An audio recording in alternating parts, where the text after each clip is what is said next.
full experience into the book. I imbued the character of Finn with a lot of my own childhood experiences. And when I'd finished writing the book, I was convinced it was the best book I'd ever written. Sadly, the British publishing industry didn't agree with me. And the book was rejected by every single publisher in the UK. Every single one.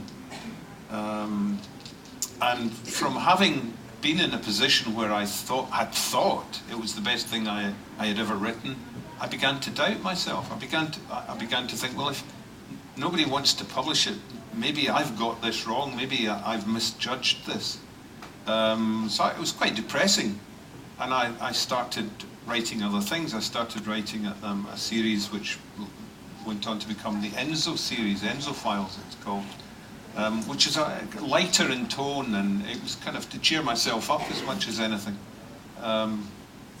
And it wasn't until 3 years later I'd virtually forgotten about the Blackhouse, and I was at a book festival in France, and my French publisher was there, and I got into conversation with her, and just by chance the subject of this manuscript for the Blackhouse, the book I thought which was the best I'd ever written that nobody wanted to publish, I told her about it, and she said, well, I would like to read it.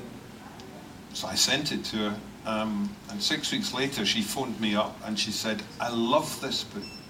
I want to buy world rights, which is almost unheard of for a French publisher to buy world rights in a book written in English. But I was just delighted. Suddenly, somebody was interested in this book, and I suddenly felt vindicated again, and my confidence began to come back. And so the book was translated into French, and it was published first in France. And then the French publisher took the book to the big international book fair in Frankfurt. And everybody bought it, the Italians and the Spanish and the Germans and the Russians and the Greeks. And finally, the Brits. Last to the party, as always.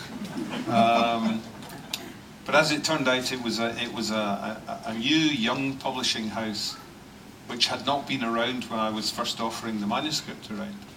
And they absolutely loved it, and they poured everything into it, the total commitment and faith in it.